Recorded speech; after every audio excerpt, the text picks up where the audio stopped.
नमस्कार दोस्तों, मैं महेश कुमार विश्वकर्मा आप सभी का अपने YouTube channel yummy coaching centre में स्वागत करता हूं। फ्रेंड्स, आज हम लोग फिर से प्रतिशत का वीडियो लेकर उपस्थित हैं जो कि टाइप 5 है। फ्रेंड्स, इसके पहले हम लोग प्रतिशत से रिलेटेड 4 वीडियो को अपलोड कर चुके हैं। आज हमारा ये 5वां वीडियो है जो कि प्रतिशत से रिलेटेड है। फ्रेंड्स, यदि आप लोग इसके पहले वाला वीडियो नहीं देखे हैं तो प्लीज़ पहले उसको देख लें ताकि कॉन्सेप्ट पूरा क्लियर रहे। उसके बाद ये वीडियो देखें, आपको अच्छी तरह से समझ में आएगा।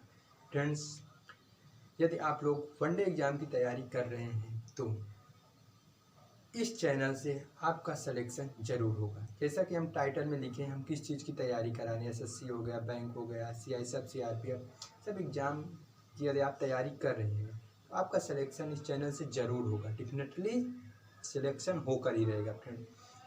तो फ्रेंड्स, इस चैनल पर सारे के सारे टॉपिक, चाहे मैथ को हो, रीजनिंग को हो, GS को, सब अलग तरीके से ही सॉल्व कराया जाएगा ताकि आपका कंसेप्ट क्लियर हो, ना कि रटने वाला कार्य कराया जाएगा। फ्रेंड्स, यहाँ पर हम लोग चित्रों के माध्यम से मैथ को तो पढ़ ही रहे हैं, इसी तरह से हम लोग रीजनिंग को भी पढ़ेंगे और GS को भी फ्रेंड्स। लेकिन पहले जो हमारा पूरा उद्देश्य है मैथ और रीजनिंग को सॉल्व करना, क्योंकि यदि मैथ और रीजनिंग सॉल्व हो गई तो फ्रेंड्स GS का 25 आ रहा है तो उसमें से 12-15 कर लेंगे तो बहुत। लेकिन यहाँ मैथ और रीजनिंग क्या होता है, निश्चित रहता है किस चैप्टर से कितने क्वेश्चन आने होते हैं। सिर्फ नंबर को चेंज किया रहता है, लेकिन क्वेश्चन तो निश्चित ही रहता है कि किस चैप्टर से कितने क्वेश्चन आते हैं। तो पहले हम उसी चैप्टर को क्लियर कर रहे हैं जहाँ से एग्जाम में ज़्यादा से ज़्यादा क्वेश्चन पूछे गए हैं। फ्रेंड्स, इसके पहले हम लोग मिश्र समानुपात के सारे चैप्टर को सॉल्व किए। वहाँ से हर एक एग्जाम में, यहाँ तक कि UPSC तक जो CSAT लेवल होता है वहाँ तक की मैं बात कर रहा हूँ, वहाँ भी इस चैप्टर से क्वेश्चन देखने के लिए मिलते हैं। तो पहले हम लोग मिश्र समानुपात को सॉल्व किए, अब पढ़ रहे हैं प्रतिशत। इसके बाद लाभ और हानि को हम लोग पढ़ेंगे, मतलब प्रॉफिट लॉस को। फ्रेंड्स, आज हम लोग एक वीडियो देखते हैं, लेकिन इसके पहले हम लोग जो फर्स्ट वीडियो बनाए थे प्रतिशत से रिलेटेड, उसमें सारे के सारे रूल्स बता दिए गए हैं, बेसिक कॉन्सेप्ट क्लियर करा दिए गए हैं। लेकिन फिर से एक बार हम लोग उसको रिवीजन करते हैं, ज़्यादा से ज़्यादा 1 मिनट में। उसके बाद इस टॉपिक को हम लोग क्लियर करेंगे। फ्रेंड्स, आप लोगों को भी पता है हम लोग सारे के सारे चैप्टर डायग्राम से भी पढ़ रहे हैं। लेकिन डायग्राम होता क्या है फ्रेंड? जो डायग्राम का फिगर है उसको मैं बता रहा हूँ। जैसे कि डायग्राम मतलब हम लोग चित्र कह सकते हैं फ्रेंड। यहाँ पर कोई भी फार्मूला रटने की ज़रूरत नहीं है। जैसे कभी हम लोग टॉपिक को प्रॉफिट एंड लॉस को लेंगे तो कम से कम 40-50 फार्मूला देखने के लिए मिलेंगे। लेकिन अब हम लोग किसको कहाँ पर लगाना है सब रटने की ज़रूरत नहीं है। हम लोग सिर्फ डायग्राम से ही पढ़ेंगे, सारे के सारे चैप्टर को क्लियर कर लेंगे। फ्रेंड, जैसा कि हम पहले ही वीडियो में बता चुके हैं कि ये हमारा डायग्राम रहा। यहाँ पर हमको क्या रखना है, यहाँ पर क्या रखना है, यही 4 बिंदु दिखाई दे रहे, बस यहीं पर हमको रखना है इस चैप्टर में, मतलब कि प्रतिशत में। फ्रेंड्स, यहाँ पर हम क्या बताए थे रखना है, खजाना। यहाँ पर क्या बताए थे, धन। और यहाँ पर जो खजाने का इंडेक्स होता है 100% में होता है। तो यहाँ पर यदि पूछेगा तो हम लोग क्या करेंगे, X%। सेम टू सेम इतना ही हम लोग पहले वीडियो में देखे थे, मतलब कि हमारा जो डायग्राम होता है क्या है और किसको कहाँ पर रखना है, धन को कहाँ रखना है, खजाना को कहाँ रखना है, और धन किसे कहेंगे, खजाना किसे कहेंगे, सारे के सारे डाउट उसमें हम क्लियर करा दिए हैं। फ्रेंड्स, अब हम लोग आते हैं अपने क्वेश्चन पर, इसी से रिलेटेड है, इसी डायग्राम पर हम लोग सारे क्वेश्चन को सॉल्व करेंगे। फ्रेंड्स, और ये भी बताए थे कि खजाना जिस रूप में होता है धन भी उसी रूप में होना चाहिए। फ्रेंड्स, क्वेश्चन देखते हैं, उसके बाद खुद ही क्लियर हो जाएगा। फ्रेंड, जो हमारा पहला क्वेश्चन है, लिखा है कि नीलम अपनी आय का 20% मकान किराए पर तथा शेष का 70% घरेलू मदों पर खर्च करती है। यदि वह रुपया 3600 की बचत करती हो तो उसकी कुल आय कितनी होगी। फ्रेंड्स, हम बताए थे खजाना किसे कहेंगे, जिसके पहले कुल शब्द लिखा हो, या तो पूरा जितना रहेगा हमारे पास, यदि 1 रुपया है तो वही हमारा क्या होगा, खजाना होगा। फ्रेंड्स, यहाँ पर हम लोग क्वेश्चन पढ़ेंगे, देखेंगे खजाना दिया है, धन दिया, क्या दिया है क्या नहीं दिया है। तो नहीं दिया है बस उसी को हमें फाइंड आउट करना रहता है। फ्रेंड्स, यहाँ पर जो क्वेश्चन है, ठीक है, नीलम अपनी आय का फ्रेंड्स उसकी आय क्या है नहीं पता है, और उसमें हम बताएं बिना फार्मूले का हम लोग सॉल्व करें, हमें फार्मूला का चर्चा नहीं करना है। फ्रेंड्स यहाँ पर लिखा है कि नीलम अपनी आय का 20% मकान किराए पर तथा शेष का 70% घरेलू मदों पर खर्च करती है। फ्रेंड्स एक चीज़ और नोटिस करेंगे, ये हमारा जो क्वेश्चन है, यदि इस क्वेश्चन में या किसी भी क्वेश्चन में जब यहाँ पर एक टाइप और हम लोग इसी को लिख सकते हैं कि शेष पर आधारित क्वेश्चन, शेष पर आधारित क्वेश्चन या आय व्यय हो गए या तो जनसंख्या पर आधारित क्वेश्चन, सारे टॉपिक को हम लोग एक वीडियो में ही क्लियर करेंगे, सिर्फ 6 क्वेश्चन के अंतर्गत। फ्रेंड्स इसको हम लोग कह सकते हैं शेष पर आधारित प्रश्न। यदि आप लोगों को क्वेश्चन में जो यहाँ पर दिया गया है कि शेष का, जब इस टाइप का क्वेश्चन आ जाए तो हम लोग क्या करेंगे, इसको उत्तरोत्तर भी कह सकते हैं। फिर उत्तरोत्तर से संबंधित क्वेश्चन को सॉल्व करेंगे। यहाँ पर सबसे पहले यदि हम डायग्राम बना रहे हैं, ये हमारा डायग्राम रहा, अब हमको पता करना कि हमारा खजाना क्या है, तो क्वेश्चन पढ़ने पर ही क्लियर हो रहा कुल आय कितनी है। तो फ्रेंड्स कुल आय पूछा है, अब कुल आय हमको नहीं पता, हम बताएं जिस नंबर या संख्या के पहले कुल शब्द लिखा रहता है उसी को हम लोग क्या मान लेते हैं, खजाना। फ्रेंड्स हमको खजाना नहीं पता तो हम लोग मानेंगे क्या, एक्स मानेंगे, जो वैल्यू नहीं पता रहेगी उसे हम लोग क्या मानेंगे, यक्स।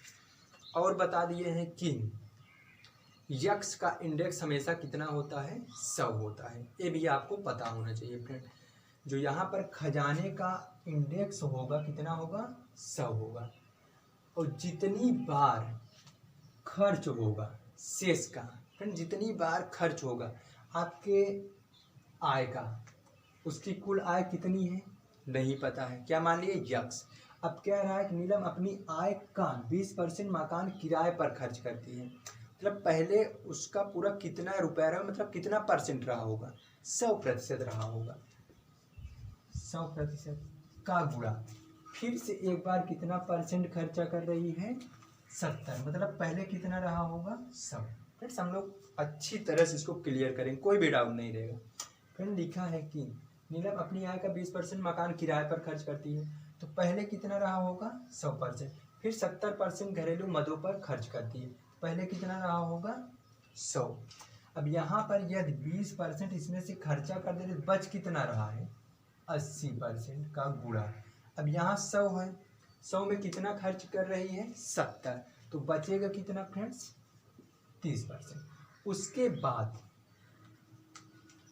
घरेलू मदों पर खर्च करती है यदि वह रुपया 3600 की बचत करती हो। फिर सब एक बिंदु खाली है तो वहां पर आप लोग रख सकते हैं 3600। अब क्या करना है, रूल पहले भी बता दिया गया, अभी भी बता रहे हैं कि यक्स के लाइन का मान हमेशा कहाँ रहेगा, नीचे। फ्रेंड्स यहाँ पर यदि हम लोग यक्स लिख रहे हैं तो करना क्या है, यक्स के लाइन में कितना है, 80 का गुणा 30, अपोजिट लाइन का मान ऊपर 3600 का गुणा 100 का गुणा 100। अब मल्टीप्लाई फॉर्म में है तो हम लोग कट कर सकते हैं। फ्रेंड्स यहाँ पर देखेंगे कि 0 से 0 कैंसिल कर देते हैं। अब करना क्या है, 3 का 1, 3 दूना 4, दूना 8, 4 का 25, 2 का 6। फ्रेंड्स जो यहाँ पर हर की वैल्यू है कुछ भी नहीं बची है तो हम लोग लिखेंगे कितना। अब सारे का आपस में हम लोग क्या करेंगे, गुणा कर लेंगे जितनी भी वैल्यू है। यहाँ पर यदि हम लोग इसका गुणा इसमें करेंगे, 6 पंचे 30 के 0, 6 दूनी 12, 3 15। फ्रेंड्स यहाँ पर 2 जीरो बच रहा है, 2 जीरो हम लोग बढ़ा लेंगे, मतलब कि जो नीलम की आय है कितने हजार है, 15,000 रुपये। फ्रेंड्स पहले क्वेश्चन का आंसर हमारा यही होगा। यदि वह 20% मकान किराए पर और शेष का 70% घरेलू मदों पर खर्च करते, उसके पास बच कितना रहा, 3600 रुपया, तो उसकी आय कितनी होगी, 15,000। फिर देखते हैं अगला क्वेश्चन, वो भी इसी तरह से सॉल्व होगा, कोई भी दिक्कत नहीं हो। आप लोग कोशिश करते रहिए, एक क्वेश्चन से सारे के सारे डाउट क्लियर हो जाते हैं। फ्रेंड्स अब आप लोग अपने से भी सॉल्व करिए।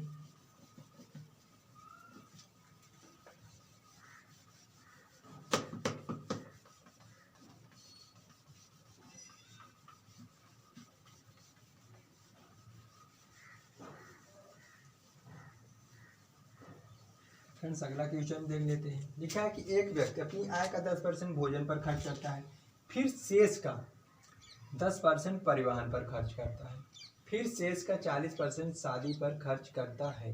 यदि शादी पर रुपया 81,000 खर्च करें तो उस व्यक्ति की कुल आय, फ्रेंड्स यहाँ भी कुल आय पूछा है, हम लोग जल्दी से सॉल्व करेंगे क्योंकि अब हम लोग कॉन्सेप्ट क्लियर कर चुके हैं। फ्रेंड यहाँ पर डायग्राम बना, कुल आय यक्स, अब उसका इंडेक्स कितना हो गया 100। पहले वो कितना खर्चा कर रहा है 10%, 10% भोजन पर खर्च कर रहा था, यहाँ पहले कितना रहा होगा 100 का 10% निकल गया तो कितना बचा यहाँ पर 90% बचा का गुणा।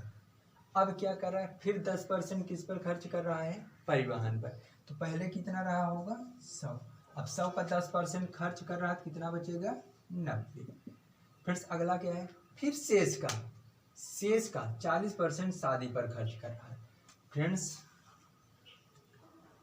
रहा कितना होगा 100 और खर्च कितना कर रहा है 40%। अब यहाँ पर आप लोग ये भी कह सकते हो कि यहाँ पर हमको कितना रखना चाहिए 60 रखना चाहिए, लेकिन क्यों नहीं रख रहे, क्योंकि क्या कह रहा है, ठीक है, फिर शेष का 40% शादी पर खर्च करते हैं या शादी पर रुपया 81,000 खर्च करें। फ्रेंड्स यहाँ पर जो 81,000 रुपया है एक खर्च कर रहा है, अब ये भी खर्च कर रहा है। फ्रेंड्स यहाँ पर बचाने की बात नहीं की, यहाँ पर हम बताएं जो धन हमारा है, धन का इंडेक्स भी हम लोग सेम टू सेम वही लिखेंगे, ये खर्च कर रहा है ये भी खर्च कर रहा है, इसीलिए हम लोग यहाँ पर 60 ना लिखकर कितना लिख रहे हैं 40 लिख रहे हैं। फ्रेंड्स अब करना क्या है, बस इसी को सॉल्व कर लेना है, मतलब कि यक्स के लाइन का मान कहाँ रहेगा नीचे। फ्रेंड्स यक्स जो है 90 का गुणा 40, अब यहाँ पर 81,000 का गुणा 100 का गुणा 100 में कट कर देते हैं, 1 2 3 0, 9 का 9 में 9 9 कैंसिल हुआ। फ्रेंड्स यहाँ पर जो हो जाएगा 4 का 25 चौका 100। फ्रेंड तो जो यक्स की वैल्यू होगी, देखिए 25 का 25, फ्रेंड जीरो कितने 2 तो 4, तो 4 जीरो हम लोग क्या करेंगे बढ़ा लेंगे।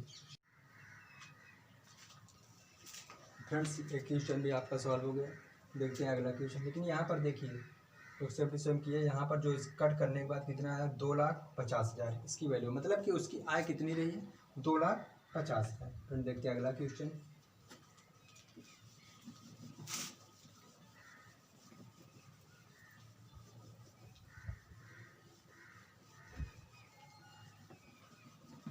फ्रेंड्स यहाँ पर जितने बार हैंडओवर होगा उतनी बार हम लोग क्या करेंगे इंडेक्स को लिखेंगे।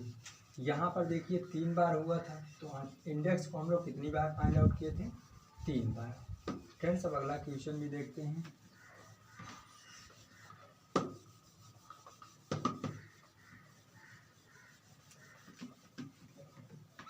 लिखा कि एक गांव की आबादी 20% प्रतिवर्ष की दर से घट रही है। फ्रेंड्स यहाँ पर घट रही है, फिर कह रहा कि यह 2 वर्ष पूर्व उसकी आबादी 10,000 थी तो वर्तमान आबादी कितनी है। फ्रेंड्स यहाँ पर हम लोग क्या करेंगे, सबसे पहले तो डायग्राम ही बनाएंगे, हमारा रोल। फ्रेंड्स लिखा है कि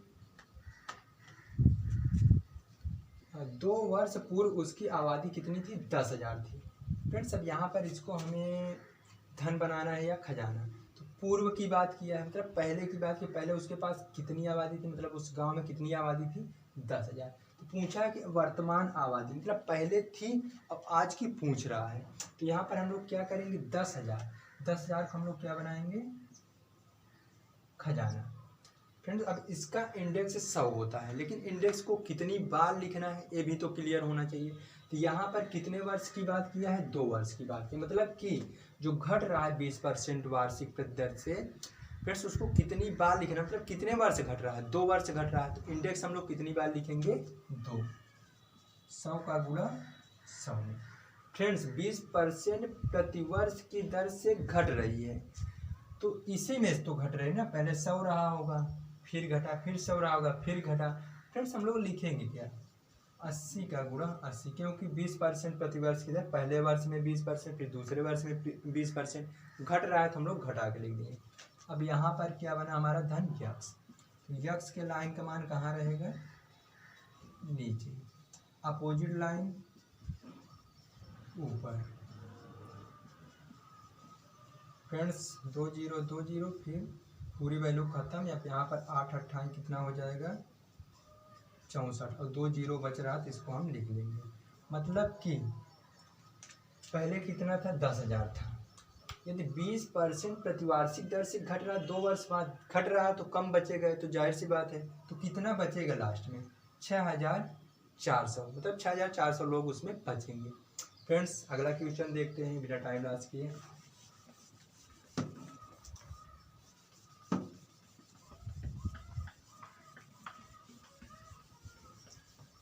फ्रेंड्स यदि वीडियो अच्छा लगे तो प्लीज़ लाइक ज़रूर कर दिया करिए। आप लोग वीडियो तो देख लेते हैं लेकिन लाइक कमेंट नहीं करते हैं। फ्रेंड्स आइए देखते हैं अगला क्वेश्चन क्या है। लिखा है कि किसी जनपद की जनसंख्या 8,500 है, इसमें प्रथम वर्ष में 20% की वृद्धि हो तथा द्वितीय वर्ष 25% की वृद्धि हो, तो 2 वर्ष बाद जनसंख्या जबकि जनपद की जनसंख्या कितनी होगी। फ्रेंड्स यहाँ भी सबसे पहले तो हम ये क्लियर करेंगे कि यहाँ धन दिया है या खजाना। तो लिखा है किसी जनपद की जनसंख्या 85 8,500 है, कहा 2 वर्ष बाद कितनी होगी। मतलब फ्रेंड्स कंफर्म है कि ये जो हमारा है, इस क्वेश्चन जो अगला क्वेश्चन तो वहाँ था, मतलब कि जो हम लोग बनाए थे धन या खजाना जो बनाए थे, वहाँ पर क्या लिखा था, थी, मतलब कि पहले की बात की, मतलब उसके पास पहले कितनी जनसंख्या थी। लेकिन यहाँ पर क्या बात किया है, प्रेजेंट टाइम में कितनी जनसंख्या है। तो फ्रेंड्स यहाँ पर यदि हम लोग बात करेंगे तो हमारा क्या बनेगा, खजाना बनेगा। क्यों, क्योंकि प्रेजेंट टाइम की बात किया है। अब क्या पूछा है, था पूछा है, पास्ट की बात मतलब कि पूछ रहा पास्ट में कितने होंगे। तो अभी प्रेजेंट टाइम में कितना है, 85। अब जब ये हमारा क्लियर हो गया कि खजाना बना लिए हैं, अब इसका इंडेक्स लिखना है। कितनी बार लिखना है, 2 बार लिखना है। क्यों, क्योंकि 2 वर्ष की बात किया है। तो यहाँ पर हम लोग 100 का गुणा 100। फिर फ्रेंड किया है बात क्या, इसमें प्रथम वर्ष में 20% की वृद्धि हुई, 100 था, 20% की वृद्धि हुई तो 120। फिर द्वितीय वर्ष 25% की, तो 125।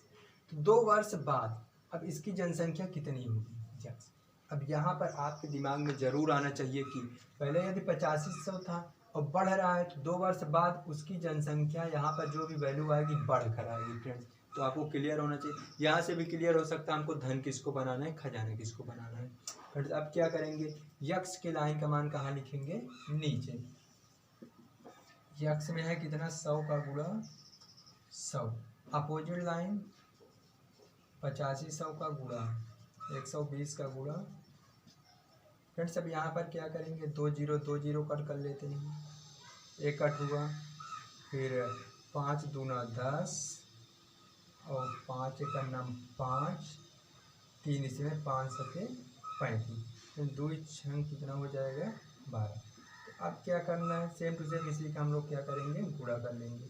17 का गुणा 6 में गुणा 125, जो भी आएगा वही इसकी क्या होगी, वैल्यू होगी। हम लोग फ्रेंड्स इसको मल्टीप्लाई कर लेते हैं। यहाँ पर आ जाएगा 17 का गुणा में 6 हम करेंगे, 6 7 42, करी कितना 4, 6 का 9 6 4 102 का गुणा किसने कर लेना है, 125 में। 5 दूना 10 के 0, 5 के 0 यहाँ 1, 5 1 9 5, 2 दूना 4, 2 के 0, 2 1 9 2, 1 का 2 में, 1 का 0 में, 1 का 1 में, तो यहाँ 0 4 1 5, यहाँ 5 2 7 2 1, मतलब कि 12,750। देखिए यहाँ पर जो था पहले 8500 था, जब एक मतलब कि 2 वर्ष में वृद्धि हो रही है। पहले वर्ष कितने परसेंट की वृद्धि हो रही है, 20% की, दूसरे वर्ष कितने परसेंट की वृद्धि हो रही है, 25%। 2 वर्ष बाद उस गांव की जनसंख्या, उस जनपद की जनसंख्या कितनी हो जाएगी, 12,750। फ्रेंड्स अगला क्वेश्चन देखते हैं। इसमें हम कई टाइप के क्वेश्चन को लिए हैं, तो आप लोग बुक उठाइए। जितने भी टाइप हम इस वीडियो में सॉल्व कर रहे हैं फ्रेंड्स, आप लोग भी सॉल्व करिए, नहीं तो कोई मतलब नहीं निकलेगा। आप लोग वीडियो देखिए, फिर देखेंगे बाद में सॉल्व करेंगे, अभी सॉल्व करेंगे, कल सॉल्व करेंगे, तो कोई मतलब नहीं निकलने वाला है। फ्रेंड्स यदि वीडियो देख रहे हैं तो आप लोग उसको तुरंत की तुरंत सॉल्व कर लीजिए। यहाँ पर कॉन्सेप्ट क्लियर करिए, बुक उठाइए, सारे क्वेश्चन सॉल्व कर लीजिए फ्रेंड्स। अब बचा 2 क्वेश्चन और इसको भी देख लेते हैं। सेम टू सेम इसी मेथड से रहेगा।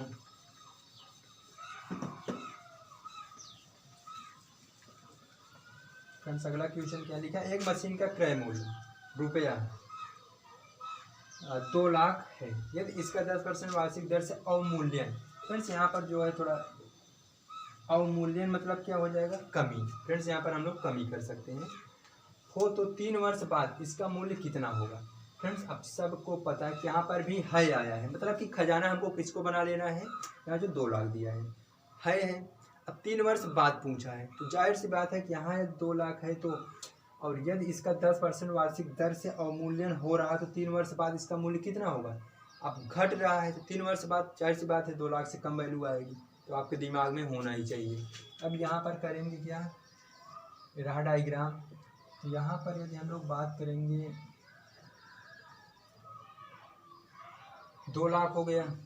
अब यदि इसका 10% वार्षिक दर से अवमूल्यन मतलब क्या होता है, कमी हो रही हो, तो 3 वर्ष बाद मतलब कि यहाँ जितने वर्ष दिया है या जितने बार कम ज़्यादा होगा उतनी बार हम इंडेक्स को लिखेंगे। तो यहाँ हमको इंडेक्स लिखने कितनी बार ज़रूरत है, 3 बार। फ्रेंड्स इंडेक्स को भी लिख लें। कितने परसेंट वार्षिक दर से इसका अवमूल्यन हो रहा है, 10%, मतलब कमी हो रही है। 100 था तो 90, 100 था तो 90, 100 था तो 90, बस यही करना है। यक्स 3 वर्ष बाद इसकी वैल्यू कितनी आ जाएगी, यक्स इक्वल यक्स के लाइन का मान कहाँ रहेगा, नीचे। अपोजिट लाइन का मान कहाँ रहेगा, ऊपर। 90 का गुणा 90 में फिर इसमें 90। फ्रेंड मल्टीप्लाई है तो कट कर सकते हैं। यहाँ पर 5 जीरो है, यहाँ 2 जीरो 2 जीरो 1, यहाँ 2 2 4 1 5। फ्रेंड्स यहाँ से 1 जीरो से 1 जीरो हम लोग कट कर सकते हैं। अब क्या करेंगे, यहाँ हर पर तो कोई भी वैल्यू नहीं बचा, तो हम लोग करेंगे क्या, सारे के सारे गुणा कर लेंगे। 9 का गुणा 90 में गुणा 90। अब करना क्या है, 2 9 18, मतलब कि 18 का गुणा 9 9 81। 2 जीरो है, 2 जीरो बढ़ा लेंगे। फ्रेंड्स एक बार और गुणा करना, मतलब कि 18 करना 18। यहाँ पर यदि आपको ऐसे ना तो हम लोग करेंगे क्या, 81 का गुणा 18 में ही करना, जीरो को हम लोग छोड़ देंगे। हम लोग मल्टीप्लाई करें, काफ़ी जीरो आ रहा है तो उसको हम लोग छोड़ देंगे, बाद में उसको हम लगा लेते हैं। क्योंकि यहाँ पर 8 करना 8 8 अठाई 64, 1 का गुणा 1 1 8 8। ठीक फ्रेंड्स 8, यहाँ 5 8 6 14। अब करना क्या, जो 2 जीरो बच रहा तो उसी को हम लोग यहाँ पर लगा लेंगे। तो यहाँ पर 5 4 1। फ्रेंड्स घट कर कितनी आ गई वैल्यू, यहाँ पर है 1,45,800। मतलब कि 3 वर्ष से बाद उस मशीन का जो मतलब कि क्रय मूल्य होगा, इसका मूल्य कितना बचे। क्रय मूल्य पर तो खरीदा ही था, 2 लाख का खरीदा है, उसका अवमूल्यन हो रहा है, कमी हो रही है। 3 वर्ष बाद उसका रेट कितना बचेगा फ्रेंड, 1,45,000। घटने के बाद क्या बचेगा, 1,45,800 रुपये। फ्रेंड्स अगला क्वेश्चन भी देख लेते हैं। एक क्वेश्चन और बचा है फ्रेंड्स, जनसंख्या से रिलेटेड। आप लोग बुक से ज़रूर सॉल्व करें फ्रेंड्स, नहीं तो कोई भी मतलब नहीं निकलेगा। आप लोग एस डी यादव की बुक ले सकते हैं, आर्यस अग्रवाल की बुक लग सकते, कोई भी बुक लें, सारे के सारे क्वेश्चन सॉल्व होंगे इसी मेथड से। फ्रेंड्स अगला क्वेश्चन क्या लिखा है, एक राज्य की जनसंख्या में प्रतिवर्ष 10% की वृद्धि होती है। यदि वर्ष 2003 में इस राज्य की जनसंख्या 15 लाख हो तो वर्ष 2005 में इसकी जनसंख्या कितनी होगी। फ्रेंड्स यहाँ पर जो बात किया है, एक राज्य की जनसंख्या प्रतिवर्ष 10% की वृद्धि हो रही है। लिखा है कि 2003 में। फ्रेंड्स पहले की वैल्यू दिया है, उसको जाहिर सी बात हम लोग खजाना मानेंगे। यदि यहाँ पर हम लोग 15 लाख की बात किया है तो इकाई दहाई सैकड़ा हज़ार 10,000 लाख 10 लाख। अब बात करेंगे इंडेक्स कितनी बेरी लिखना है। यहाँ पर 2003 और 2005 के बीच का डिफरेंस कितना होगा, 2 होगा, 2 वर्ष होगा। इंडेक्स कितना लिखना है फ्रेंड्स, 2 बार। चलो अब ए भी देख लेते हैं घट रहा है या बढ़ रहा है। यहाँ पर फ्रेंड्स जो है हमारा 10% की वृद्धि होती है, मतलब एक वर्ष में 10%, अगले वर्ष में 10%। यहाँ पर 2 बार हम लोग इंडेक्स लिख लिए हैं। अब वृद्धि हो रही है तो हम लोग क्या करेंगे, 110 का गुणा 110 में। अब पूछे इसकी जनसंख्या कितनी थी, 2005 में इसकी जनसंख्या कितनी थी। बढ़ रहा है, 2003 में अगर 15 लाख है तो 2005 में जाकर 15 लाख से ज़्यादा वैल्यू आएगी। फ्रेंड्स अब इसको सॉल्व करेंगे, देखते हैं कितना आ रहा है। यक्स के लाइन का मान नीचे, अपोजिट लाइन, फिर कितना बचा, 110 का गुणा 110 में। फ्रेंड्स कट कर लेते, जो भी कट होगा, यहाँ पर 4 जीरो है, यहाँ भी। अब जो भी बचेगा उसको हमें क्या करना है, गुणा ही करना है। यही बचा। यहाँ पर हम लोग करेंगे क्या, फ्रेंड्स 11। देखिए हम कहें जीरो को जरूर छोड़ देंगे, जीरो को छोड़ देते, बाद में लगा लेते हैं जीरो, कोई दिक्कत नहीं। यहाँ 11 में 121 होता, आपको पता है, कई स्टेप में कर देते हैं 121। अब 2 जीरो बचा है, लिख लेते हैं। फ्रेंड्स यहाँ पर अब हम क्या करें, 15 का यदि आपको पहाड़ा आता है तो यहाँ से गुणा करें, नहीं तो अलग से गुणा करें। जैसे 121 और 15 का ही गुणा करना, मतलब 121 15, 5 एक 5, 5 दूना 10 के 0, 5 एक 5 एक 6, 1 का गुणा 1 2 1, 5 1 6 2 8 1। अब जीरो कितने, 1 2 3, 1 2 3। तो यक्स की वैल्यू कितना हो जाएगी, 1 8 1 5 1 2 3। यहाँ पर आ रहा है कितना आपका, 18,15,000। मतलब कि यहाँ पर आप लोग इतना करें, 18-15 लाख। फ्रेंड्स एक क्वेश्चन आपके एग्जाम में आ चुका है, आर.एस. अग्रवाल की बुक से लिया गया है। फ्रेंड्स आज का वीडियो यहीं तक। यदि आपको वीडियो अच्छा लगे तो please like share subscribe comment जरूर करें। फ्रेंड्स आपको मैं फिर से एक बार कहूँगा, यदि आप लोग वनडे एग्ज़ाम की तैयारी कर रहे हैं तो आपका सिलेक्शन ज़रूर होगा। हम जो टाइटल में लिखे, जो डिस्क्रिप्शन में लिखे हैं कि CRPF होगा, CSF आर्मी होगा, फोर्थ डिपार्टमेंट में जितनी भी तैयारियाँ होती हैं, यदि आप कर रहे हैं, क्योंकि हम भी एग्ज़ाम दे चुके हैं, एग्ज़ाम क्लियर भी कर चुके हैं, ऐसी बात नहीं है, हम ऐसे नहीं पढ़ा रहे थे, एग्ज़ाम क्लियर किए हैं। जितना भी डिस्क्रिप्शन में हम लिखे हैं उसकी तैयारी ज़रूर करा सकते हैं, प्लस करा रहे हैं। अब आपको भी विश्वास रहा, आपका भी सिलेक्शन होगा, ज़रूर सिलेक्शन होगा फ्रेंड्स, क्योंकि हमारा कई एग्ज़ाम क्लियर हुआ अपने ही तरीके से। अभी तो हम लोग बात नहीं कर पा रहे हैं फ्रेंड्स, यहाँ पर हम बता रहे हैं आपको रीजनिंग भी सॉल्व कराया जाएगा। यदि आप लोग मैथ और रीजनिंग पर पकड़ बना लिए, आपका 1 साल टाइम जा रहा है, 1.5 साल जा रहा है, कोई बात नहीं। यदि आप लोग मैथ और रीजनिंग पर पकड़ बना लिए हैं तो आपका कोई भी एग्ज़ाम ऐसा नहीं है जो आप क्लियर ना कर पाए फ्रेंड्स, क्योंकि GS का जो पार्ट होता है वहाँ से कुछ करंट अफेयर आपको तैयार करने रहते हैं, प्लस GS का हम बताएं ना 25 क्वेश्चन, उसमें से ज़्यादा 15-18 क्वेश्चन आप टच कर लिए जो बहुत है। मैथ रीजनिंग क्या होता है, निश्चित होता है। यदि आप लोग इस पर पकड़ बहुत अच्छी है तो आप लोग सिलेक्शन ज़रूर होगा फ्रेंड्स मिलते हैं नेक्स्ट वीडियो में। यदि आपको वीडियो अच्छा लगे तो लाइक करें फ्रेंड्स। तब तक के लिए जय हिंद।